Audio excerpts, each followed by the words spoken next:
목소리로 함께 봉독합니다. 시작. 이일 후에 내가 보니 각 나라와 족속과 백성과 방언에서 아무도 능히 셀 수 없는 큰 무리가 나와 흰옷을 입고 손에 종려가지를 들고 보좌 앞과 어린 양 앞에 서서 큰 소리로 외쳐 이르되 구원하심이 보좌에 앉으신 우리 하나님과 어린 양에게 있도다 하니 모든 천사가 보좌와 장로들과 네 생물의 주위에 서 있다가 보좌 앞에 엎드려 얼굴을 대고 하나님께 경배하여 아멘. 찬송과 영광과 지혜와 감사와 존귀와 권능과 힘이 우리 하나님께 세세토록 있을지어다. 아멘 하더라. 장로 중 하나가 응답하여 나에게 이르되 이 흰옷 입은 자들이 누구며 또 어디서 왔느냐? 내가 말하기를 내 주여 당신이 아시나이다 하니 그가 나에게 이르되 이는 큰 환난에서 나온 자들인데 어린 양의 피에 그 옷을 씻어 희게 하였느니라. 그러므로 그들이 하나님의 보좌 앞에 있고 또 그의 성전에서 밤낮 하나님을 섬기매 보좌에 앉으신 이가 그들 위에 장막을 치시리니 그들이 다시는 줄이지도 아니하며 목마르지도 아니하고 해나 아무 뜨거운 기운에 상하지도 아니하리니 이는 보좌 가운데 계신 어린 양이 그들의 목자가 되사 생명수 샘으로 인도하시고 하나님께서 그들의 눈에서 모든 눈물을 씻어 주실 것입니다. 아멘. 가장 오래 있었던 나라가 어떤 나라죠? 우리나라? 신라인가요? 신라가 1000년, 조선은 500년. 나라는 영원하지 않습니다. 다시 또 태동되고 또 태동되고. 한 나라의 역사도 시작이 있으면 끝이 있어요. 한 개인도 응애하고 엄마 뱃속에서 나온 것 같은데 벌써 머리가 흰머리가 나고 주님 곁에 갈 시간이 점점 가까워지죠. 한 개인에게도 종말이 있습니다. 시작과 끝이 있습니다. 영원하지 않습니다. 그런데 하나님이 창조하신 이 모든 만물도 하나님이 시작하셨어요. 그러면 어떻게 하실까요? 하나님이 문을 다시 닫으시는 날이 있겠죠. 끝이 있겠죠. 그 오늘 본문은 끝에 일어날 일을 말씀하고 있는 겁니다. 이 지구상에 수없이 많은 사람들이 살다가 죽고 태어나고 죽고 태어나고 죽고 수없이 많이 하는데 하나님의 시간은 하나님은 시간 속에 갇혀 계신 분이 아니라 천지를 창조할 때 하나님이나 지금 우리 가운데 계신 하나님이나 또 이후에 우리 인류 역사 속에 함께 계신 하나님 동일하십니다. 그래서 하나님의 이름을 뭐라고 그러죠? 영원하신 하나님. 어제도 없고 내일도 없는 오늘 지금 여기에 계신 하나님. 그래서 인류가 수없이 태어나고 죽고 태어나고 죽고 하지만 하나님은 지금 다 보고 계신 거라고요. 아담이나 저나 여러분이나 똑같아요. 자, 그런데 이 세상에 아담을 통해서 죄가 들어오고 난 다음에 인간은 하나님을 떠나버리죠. 죄가 들어오면 첫 번째로 하는 일이 뭐냐면 하나님이 싫어집니다. 가장 첫 번째 일어나는 일이에요. 죄라고 하는 것이 들어오면 하나님이 싫어져요. 하나님이 싫어지고 떠나고 싶어요. 똑같아요. 여러분, 누군가 관계가 불편해지면 뭐예요? 가까이 하고 싶어요? 떠나고 싶어요? 떠나고 싶잖아요. 그런 것처럼 인류의 역사 속에서 모든 인간은 하나님이 죄가 들어오면 하나님을 싫어하게 돼 있고 싫어하면 하나님을 떠나게 돼 있어요. 하나님을 떠나면 어떤 일이 일어나느냐? 하나님에게는 온갖 선하심과 그 안에 생명이 빛이 가득하신 분이신데 하나님을 떠나면 반대로 생명이 아닌 사망이 찾아오게 돼 있고 하나님을 떠나면 빛이 아닌 어두움이 찾아오는 인생을 살아가게 되어 있습니다. 이것이 인생입니다. 그래서 예수님이 이 땅에 오셔서 나는 세상의 빛이다. 나는 부활이요 생명이다. 죽어도 산다. 살아도 산다. 부활에 대해서 영생에 대해서 말씀을 하신 이유가 하나님이셨던 그분이 인간의 몸을 입고 이 세상에 오셔서 나는 생명이다. 나는 너에게 생명을 주기 위해서 왔다. 하나님을 떠나서 사망 가운데 있는 너희 인생이 다시 생명 가운데 살도록 또 하나님을 떠나 어둠 가운데 있었던 너희 인생이 이제 빛 가운데서 살아갈 수 있도록 그래서 예수를 믿는 인생에게 구원이 임하고 영생이 그 가운데 있게 됩니다. 오늘 요한계시록 7장은 바로 예수님께서 십자가를 통해서 구원을 완성하시고 사단의 권세를 멸하시고 승리하신 예수님이 보좌에 앉으셔서 영광을 받으시는 장면을 기록하고 있습니다. 그런데 여기 보면 성도들에게 너희의 마지막 모습이 무엇이냐라고 묻는 질문입니다. 우리의 인생이 끝날 때 예수님 앞에 서는 인생이 있는가 하면 우리의 인생이 끝날 때 예수님이 아닌 마귀가 기다리고 있다면 그건 있을 수 없는 일이죠. 하나님은 우리와 함께하고 싶어 하세요. 그건 단순한 얘기가 아니에요. 조금 이따 살펴보고요. 세상에서는 눈물을 흘리고 예수 믿는 것 때문에 어떤 때는 남들 다 하고 다니는데 세상에 예수 믿는 사람 영생이 없고 하나님 나라가 없고 하나님이 안 계시다면 예수 믿는 사람들만큼 불쌍한 존재가 없어요. 그래서 여기 보면 세상에서는 너희가 눈물을 흘리고 상처를 받기도 하고 때로는 패배한 사람처럼 보이지만 하나님이 보여주시는 성도의 마지막 모습은 다르다는 말입니다. 그들은 흰옷을 입고 종려가지를 들고 하나님의 보좌 앞에 서 있게 될 것이라고 오늘 성경은 기록하고 있어요. 그러므로 성도의 마지막 모습은 상처 입은 사람이 아니라 어린 양의 피, 어린 양은 예수님을 얘기하는 거예요. 어린 양의 피로 씻겨져서 흰옷을 입고 하나님 앞에 서 있는 사람입니다. 그래서 오늘 말씀 제목이 뭐예요? 흰옷 입은 자들. 여러분, 흰옷은 아무나 입나요? 덜렁대는 사람들은 흰옷 입으면 어떻게 돼요? 말할 수 없어요. 밥 숟갈 뜨자마자 벌써 흘렸어요. 저렇게 흰옷을 입으시는 분들은 조신하신 분들이에요. 다 흰옷 입으신 분들은 흘려도 흘리지 않는 흰옷 입은 자들. 여러분, 여기에는 여러 가지 축약된 의미가 있습니다. 우리가 믿음의 길을 걸어갈 때도 흰옷 입은 성도라고 하는 것은 자신의 정결을 위해서 조심하고 타인을 배려할 줄 알고 자기밖에 모르는 인생이 아니라, 그죠? 조심하는 거예요. 내 안에 예수님이 들어오면 그 다음부터는 조심해요. 그리스도인은 내가 예수님의 자녀, 하나님의 자녀, 예수 그리스도의 제자로 살아간다는 것은 그렇게 흰옷을 입고 사는 존재예요. 따라합시다. 나는 흰옷을 입은 존재다. 오늘 샘플로 입고 오셨어요. 우리 대엽 형제님이 샘플로 입고 오셨어요. 나는 흰옷 입은 존재다. 그래서 신앙, 내가 하나님 나라의 천국 백성으로 산다는 건 늘 이렇게 조심스럽게 사람을 대할 때도 인생 속에서도 그런 삶을 살아가는 거예요.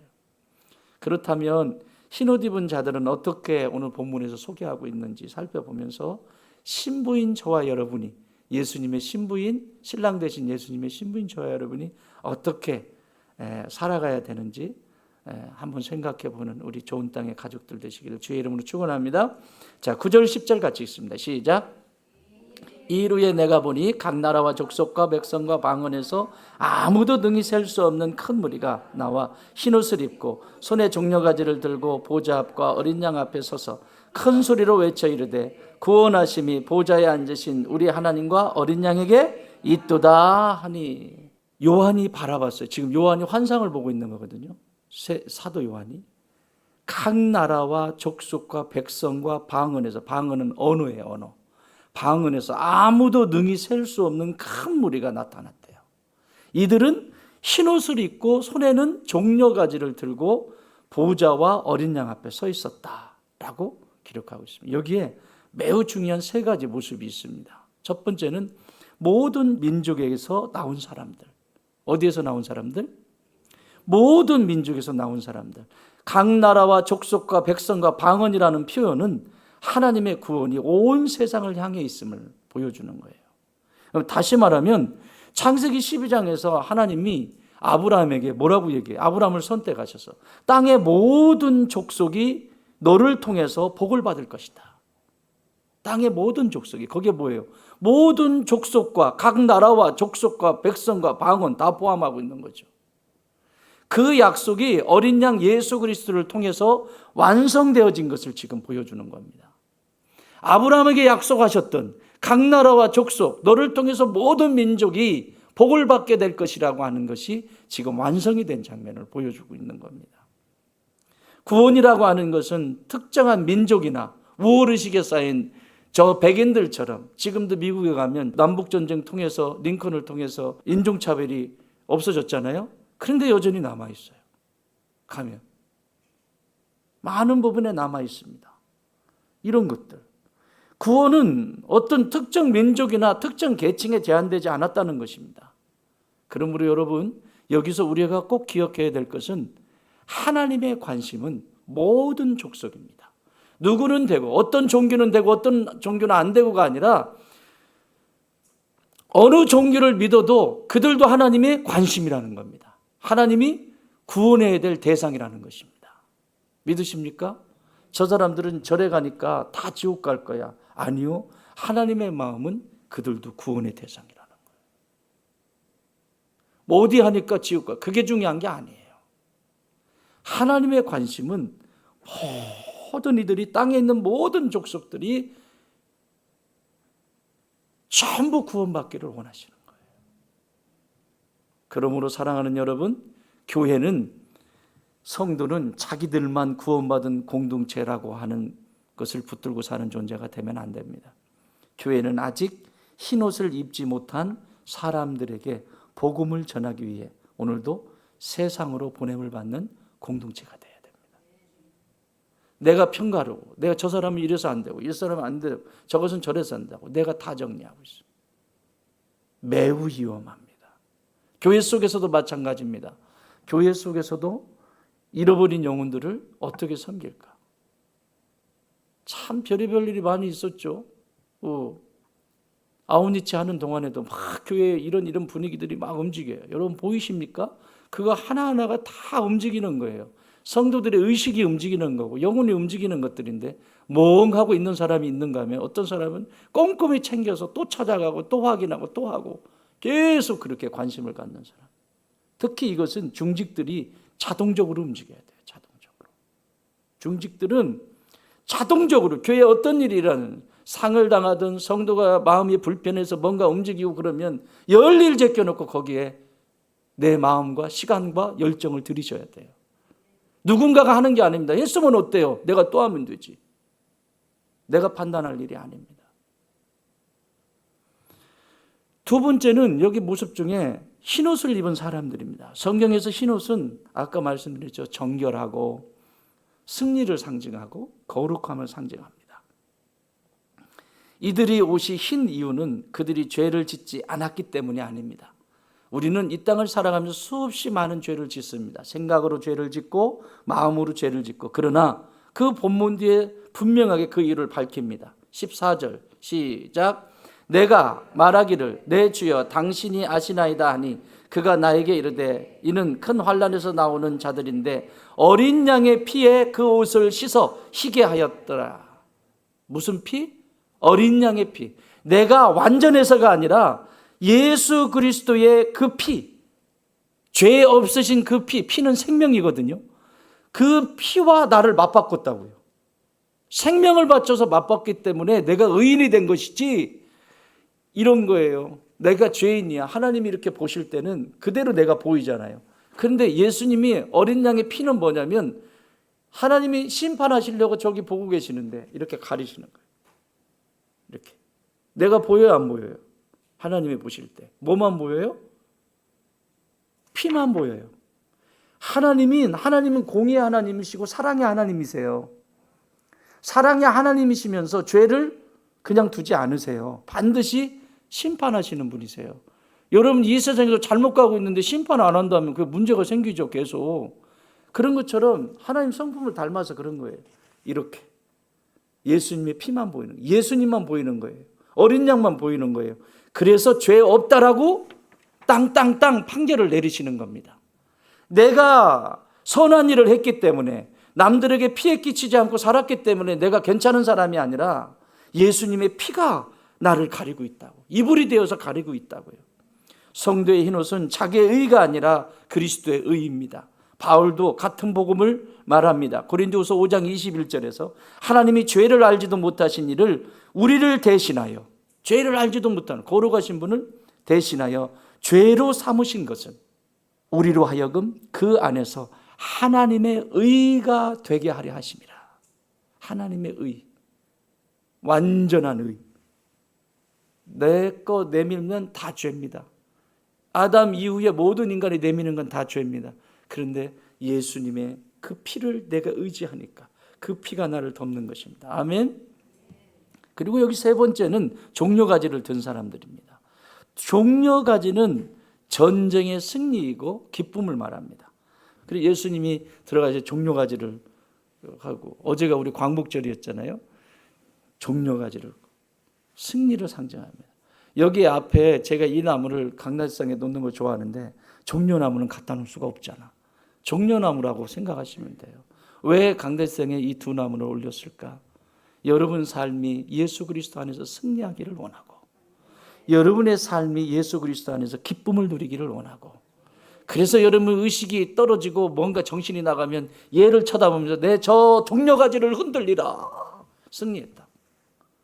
죽어있지 말고 저 종려가지를 흔든다는 것은 승리했다는 거예요. 어둠으로부터 승리했다는 거예요. 할렐루야. 승리를 상징하고 기쁨을 상징합니다.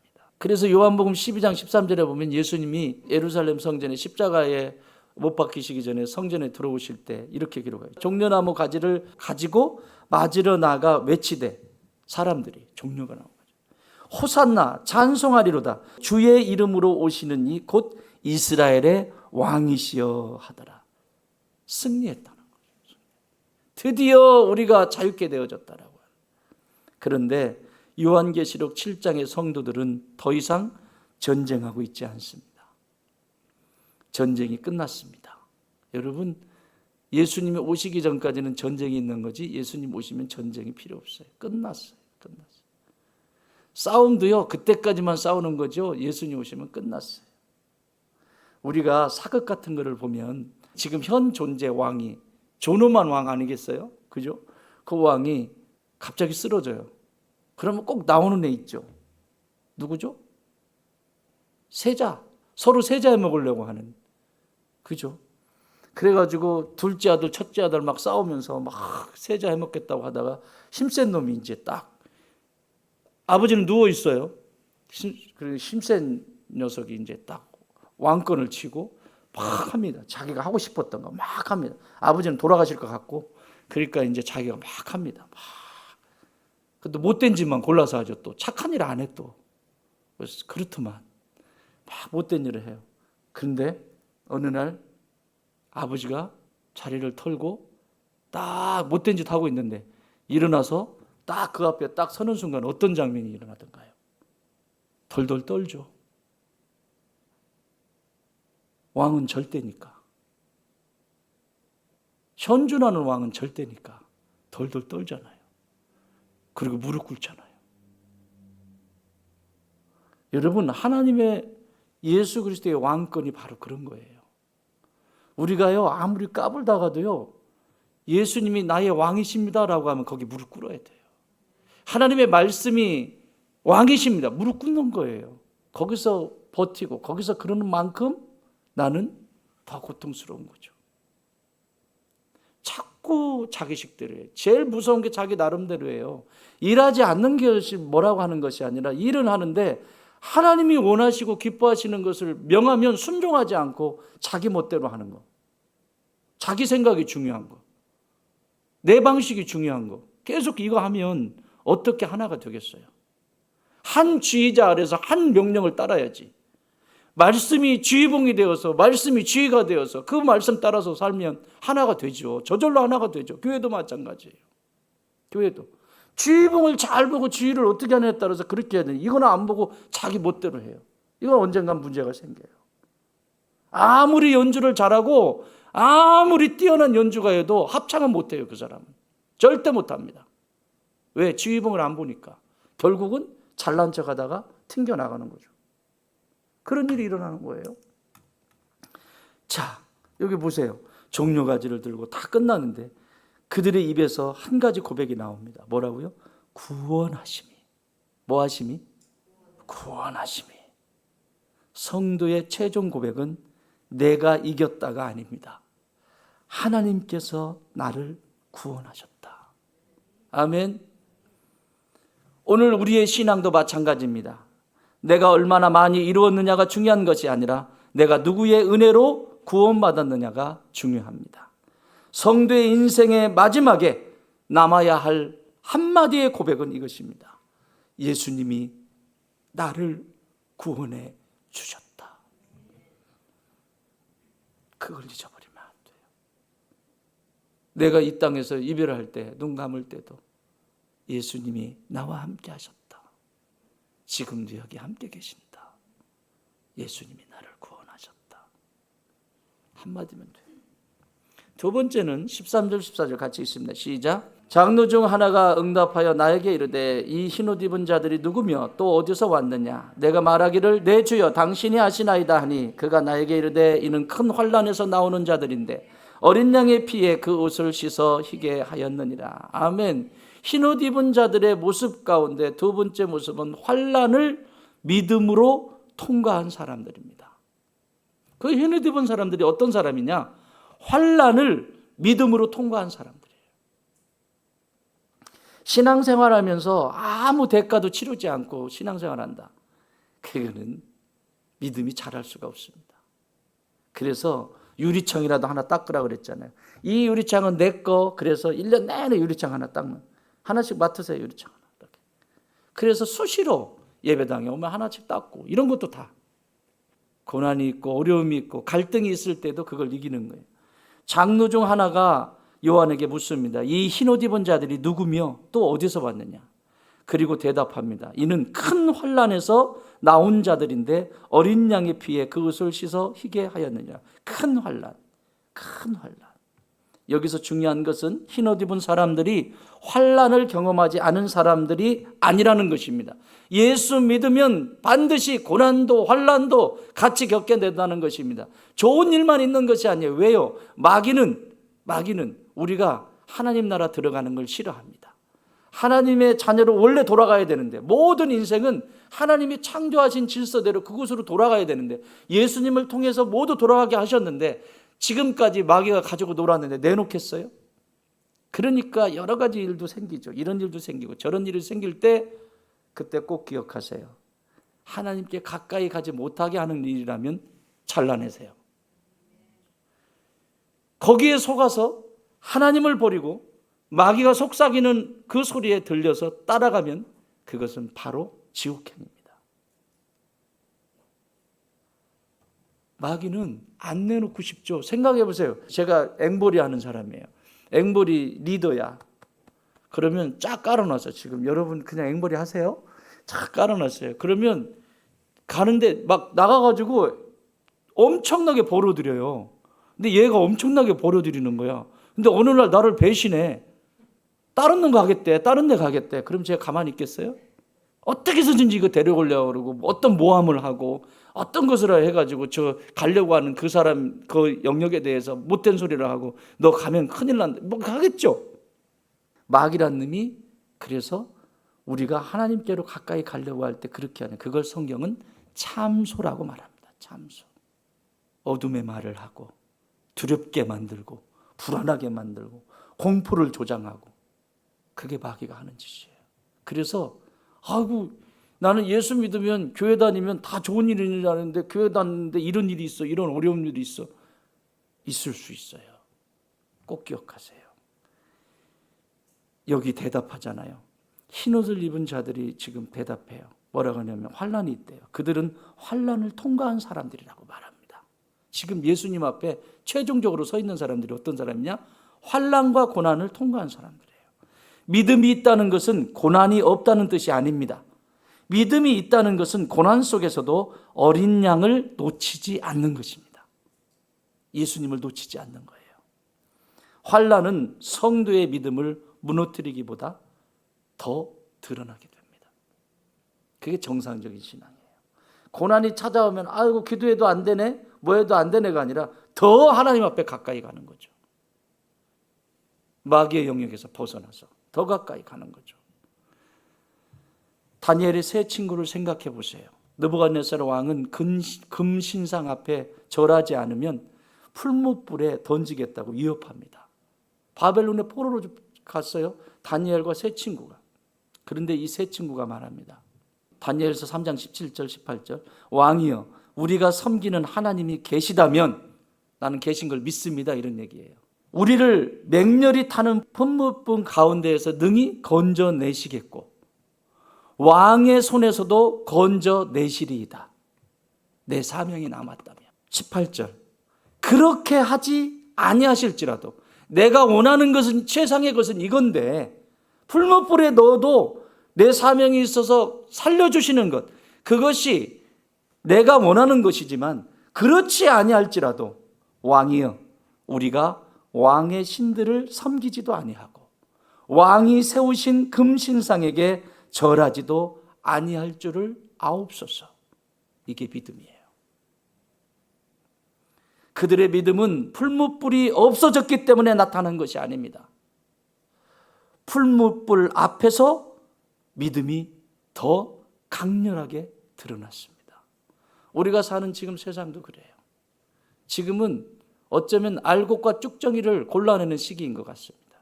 교회도 무엇이 옳은지 그른지를 분별을 못해요. 이게 믿음인지 가짜 믿음을 붙들고 종교인으로 살아가면서 가짜를 붙들고 살아가는 백성들이 너무 많아요. 오늘 우리의 믿음도 마찬가지입니다. 건강할 때의 믿음보다 병들었을 때의 믿음, 형편이 좋을 때의 감사보다 어려울 때의 감사, 사람들에게 인정받을 때의 충성보다 알아주지 않을 때의 충성이 우리의 믿음을 더욱 밝게 빛나게 합니다. 그런데 환난 자체가 우리를 깨끗하게 하는 것은 아닙니다. 여기서 환난 막 하면서 이것이 깨끗하게 하는 게 아니에요. 본문은 환난을 견디어 자기 힘으로 옷을 희게 하였다라고 말하지 않습니다. 어린 양의 피에 그 옷을 씻어 희게 하였다라고 기록하고 있습니다. 그러니까 우리가 인생의 고난과 환난이 찾아올 때 누구를 의지해야 돼요? 어린 양. 십자가 붙들고 더욱더 십자가 가까이 고난이 찾아오면 찾아올수록 어둠이 찾아오면 찾아올수록 내 인생에 환난이 있으면 있을수록 더욱더 십자가 붙들고 승리하는 사람, 이것이 믿음의 사람이라는 것이죠.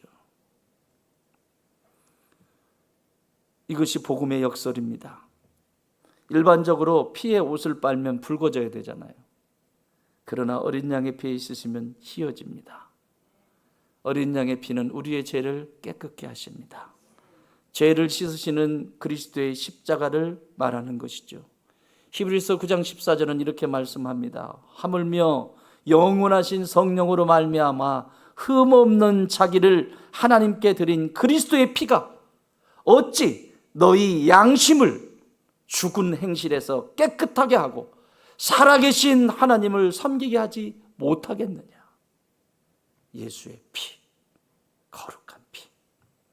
우리를 구원하는 것은 고난이 아닙니다. 우리의 인내도 아닙니다. 우리의 선행도 아닙니다. 오직 어린 양 예수 그리스도의 피입니다. 그러므로 상처보다 은혜가 마지막까지 남겨져야 합니다. 은혜가 남으면서 한 거예요. 이 사람들에게도 눈물이 있었습니다. 아픔이 있었어요. 환난이 있었습니다. 하지만 하나님은 그들을 환난받은 자들이라고만 기억하지 않으십니다. 하나님은 그들을 흰옷 입은 자들이라고 기억하고 있어요. 여러분이 고난을 십자가 붙들고 통과할 때, 여러분이 환난과 어려움을 예수님 붙들고 통과할 때 하나님은 우리의 모습을 뭐라고 보시냐면 흰옷 입은 자라고 보시는 거예요. 할렐루야. 하나님은 이 복음 안에 살기를 원하시는 거죠. 우리는 인생의 상처로 최종적으로 정의되지 않습니다. 상처 때문에. 실패가 나를 정의하지 못합니다. 상처가 나를 정의하지 못합니다. 나의 과거가 나를 정의하지 못합니다. 오직 어린 양의 피가 나를 새롭게 정의해 주십니다. 과거의 상처와 아픔이 아픔을 가지고 마귀는 계속 공격하지만 실패했던 그 자리도 예수님은 다시 일으키셔서 가장 귀하게 사용하신다라고 하는 사실입니다. 세 번째는 여기 15절입니다. 시작. 그러므로 그들이 하나님의 보좌 앞에 있고 또 그의 성전에서 밤낮 하나님을 섬기매 보좌에 앉으시니가 그들 위에 장막을 치시리니. 아멘. 어린 양의 돌보심 속에서 이것은 예배의 장면을 보여주는 겁니다. 이제 이렇게 그 보좌에서 흰옷 입은 자들이라 칭함을 받고 이 흰옷 입은 자들이 지금 미래에 어떻게 하나님 앞에 서 있는지를 보여주고 있는 거예요. 그들은 하나님의 보좌 앞에 있으며 성전에서 밤낮 하나님을 섬깁니다. 그리고 보좌에 앉으신 하나님께서 그들 위에 장막을 치십니다. 할렐루야. 자, 보세요. 여기 이 예배를 통해서 하나님이 주시는 게 있어요. 첫 번째는 예배를 통해서 하나님이 그들과 함께 거하시겠대요. 따라합시다. 예배는 하나님이 함께 거하시는 시간이다. 지금 이 시간에 하나님이 여러분과 함께 거하시는 시간이에요. 이걸 지금 연습하는 거예요. 천국에 가서 영원히 예배를 드릴, 죄가 빠져버리고 정말 날 구원하신 그 좋으신 나를 사랑하시는 하나님과 이야기하고 하나님이 그들과 함께 거하시겠대요. 장막을 치신다라고 하는 것은 단순히 천막을 세운다는 말이 아닙니다. 하나님께서 자기 백성 가운데 거하신다는 뜻이에요. 성경 전체를 관통하는 하나님의 소원이 여기에 있어요. 여러분, 에덴 동산에서 하나님이 인간과 뭐 하셨어요? 함께 하셨죠. 하나님은 그냥 함께 하시는 분이에요. 에덴 동산에서 아담과 하와를 창조하시고 함께 하시기를 원하셨어요. 그런데 죄로 떠나버렸죠. 그런데 다시 하나님은 광야에서 성막을 세우셔서 성막을 통해서 그들과 함께 하셨습니다. 그리고 신약에서는 예수 그리스도께서 우리 가운데 함께 해 주셨습니다. 성막의 완성이신 예수님이 우리 가운데 함께 하셨어요. 그리고 오늘 성령께서 우리와 함께 하십니다. 그러니까 하나님은 함께 하기를 원해요. 그러니까 우리가 천국 가냐 지옥 가냐, 사람들은 새 창조가 될 때 지옥 가냐 천국 가냐 이거 가지고 따지는데 그게 중요한 게 아니라 더 중요한 건 하나님의 마음이에요. 하나님은 나와 함께 하기를 원하세요. 하나님은 나와 함께 하기를 원하시는 겁니다. 그게 하나님의 마음이에요. 함께 해야 되니까 당연히 천국 가야죠. 단순히 지옥 가기 싫으니까 난 예수 믿을래, 난 지옥 가니까 예수 믿을래, 그러면 하나님과 관계가 되겠어요? 가가지고도 한쪽 귀퉁이에 있겠지. 그걸 가르쳐주는 게 아니에요. 성경 전체가 우리가 가르쳐주는 것은 에덴 동산을 창설할 때부터 인간과 끊임없이 하나님은 함께하고 싶으신 거예요. 지옥을 보내냐 천국에 들어가냐 이것이 중요한 게 아니라 하나님의 관심은 함께하고 싶은 거예요. 그 과정 속에서 자꾸 죄를 지으니까 하나님이 심판하시고 계속 벌하시고 이렇게 하시는 거지, 하나님이 벌하시고 싶으셔서 하시겠어요? 그래서 예배를 통해서 함께 거하신다는 거예요. 구원의 목적은 하나님과 영원히 함께 사는 것입니다. 내가 구원받았다라고 하는 것은 나는 하나님과 영원히 살 거야. 하나님의 초대에 반응한 것입니다. 두 번째는 예배를 통해서 다시 목마르지 않게 하시겠대요. 16절 시작. 그들이 다시는 줄이지도 아니하며 목마르지도 아니하고 해나 아무 뜨거운 기운에 상하지도 아니하리니. 아멘. 이거 보세요. 인간의 고통을 상징하는 표현들이 여기 나오잖아요. 배고픔, 목마름, 뜨거운 해와 더위, 다 인간의 고통 얘기 아니겠어요? 이것들은 단순한 육체의 고통만을 의미하는 게 아닙니다. 인생을 살아가면서 우리가 경험하는 모든 결핍을 떠올리게 합니다. 사람에 대한 인정의 욕구, 인정의 목마름, 그렇죠?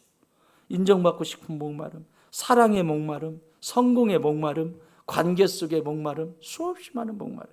그러나 세상의 것을 아무리 마셔도 다시 목마릅니다. 예수님께서 사마리아 여인에게 말씀하셨죠. 남편이 5 있고 지금 현재 6번째도 네 남편 아니다 그랬잖아요.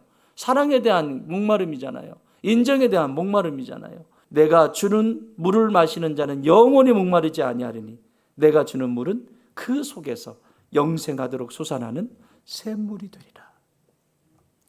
요한계시록 7장은 바로 그 약속이 완전히 이루어진 모습을 보여주고 있는 거예요. 지금 이 예배를 통해서. 사랑하는 여러분, 예배를 통해서 여러분의 목마름을 하나님은 채워주십니다. 지금도 예배를 통해서 하나님은 내 안의 목마름을, 갈증을 해결해 주시는 분이십니다. 그러므로 예배의 자리에서 그 목마름이 해결되는 것을 경험하시기 바랍니다.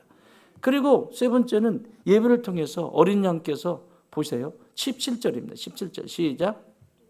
이런 보좌 가운데 계신 어린 양이 그들의 보좌가 되사 생명수 샘으로 인도하시고 하나님께서 그들의 눈에서 모든 눈물을 씻어주실 것입니다. 아멘.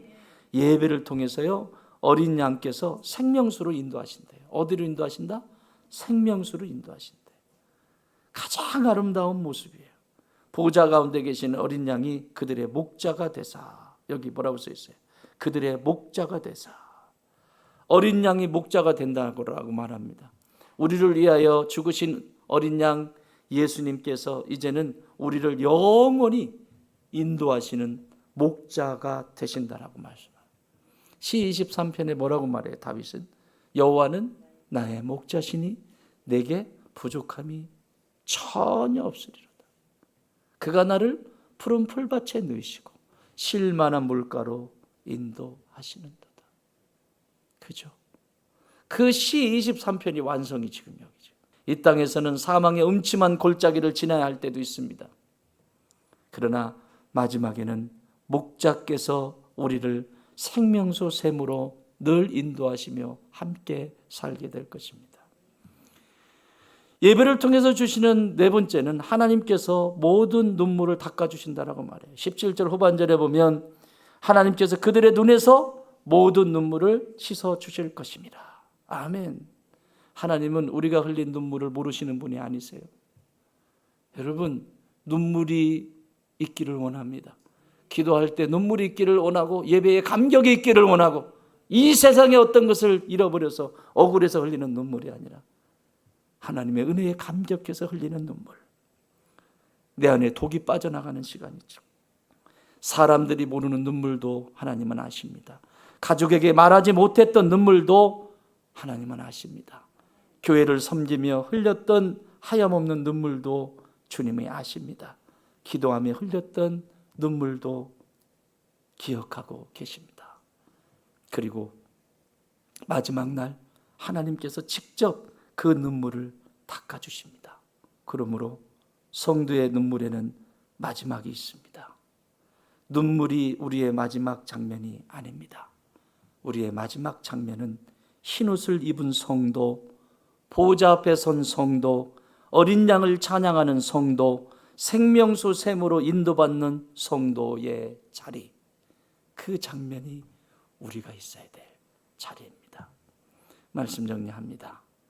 요한계시록 7장의 흰옷 입은 사람들은 특별한 몇 사람만을 가리키는 그림이 아닙니다. 예수 그리스도를 믿고 어린 양의 피로 씻음받은 모든 성도가 바라보아야 할 마지막 모습입니다. 오늘 걸어가는 저와 여러분의 모습이 이 7장의 모습입니다. 정헵시바 선교사님이 왜 이 본문을 선택했을까?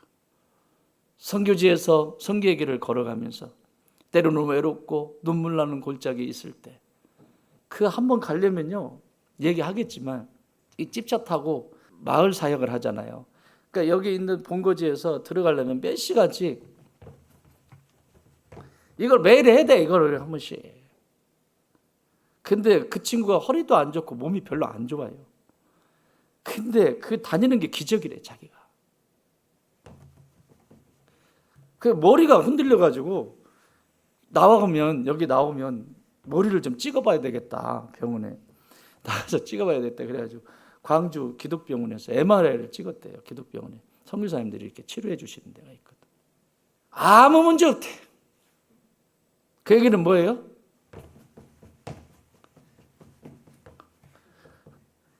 덜덜덜덜 하는데 가가지고 애들한테 말씀 읽어주고 예배 드리고 어린아이들 길러내고 그거 하기 위해서 다니는 거예요. 우리가 세운 교회 있잖아요. 좋은 땅 교회 거기 있잖아요. 마지막 예수님 볼 날을 생각하면서 이 본문을 선택하지 않았을까. 저도 이 말씀을 묵상하면서 위치는 다르지만 이 한국에서 목회하는 목사의 자리에서 이 목회가 끝나면, 이 목양이 끝나면, 내 생명이 다하면 주님 앞에 설 날을 나도 바라보고 있고 그도 마지막 그곳을 바라보고 있지 않겠습니까? 그래서 이 본문을 선택했다고 생각을 해요. 우리의 모습은 초라할 수 있습니다. 눈물이 있을 수 있습니다. 환난이 있을 수 있습니다. 신앙생활이 지칠 때도 있습니다. 그러나 하나님은 우리에게 현재의 모습만 보여주지 않으십니다. 인내해라. 하나님은 우리의 마지막 모습을 보여주십니다. 흰옷 입은 자들은 어린 양의 피로 구원받은 사람들입니다. 흰옷 입은 자들은 환난 가운데서도 믿음을 지킨 사람들입니다. 흰옷 입은 자들은 어린 양의 돌보심 속에서 영원히 하나님을 예배하는 사람들입니다. 그러므로 사랑하는 성도 여러분, 오늘 고난이 있다고 낙심하지 마십시오. 오늘 환난이 있다고 믿음을 포기하지 마십시오. 우리는 고난으로 끝나는 사람이 아닙니다. 흰옷을 입고 보좌 앞에 서게 될 사람들입니다. 오늘의 고난보다 하나님의 위로가 더 크고 오늘의 환난보다 어린 양의 승리가 더 크며 우리의 죄보다 예수 그리스도의 피가 더 강합니다. 그날에 수많은 성도들과 함께 우리가 이렇게 고백하게 될 것입니다. 구원하심이 우리 하나님과 어린 양에게 있도다. 하나님 아버지, 우리에게 이 놀라운 구원의 은혜를 베풀어 주셔서 오늘도 하나님을 예배드릴 수 있는 은총을 베풀어 주신 하나님께 감사와 영광을 올려드립니다. 믿음의 길을 걸어가며 때로는 환난이 있고 고난이 있고 눈물의 골짜기를 지난 날이 있지만 마지막 어떤 모습인지를 우리에게 먼저 보여주셨사오니 왕 되신 주님 앞에 마음껏 예배드리며 주님을 사랑하고 주님 품에 있는 그 모습을 바라보며 오늘을 살아가게 하여 주옵소서. 그리고 승리케 하여 주옵소서. 이제는 우리 주님 예수 그리스도의 은혜와 우리 하나님 아버지의 그 크신 사랑하심과 성령님의 역사하시고 위로하시고 교통하시고 함께하심이 흰옷 입은 자들로 어린 양의 피로 구원받은 사람, 그리고 환난 가운데서도 믿음을 지킨 사람, 그리고 영원히 하나님을 예배하는 사람, 흰옷 입은 자로 이 땅을 살아가게 하여 주옵소서.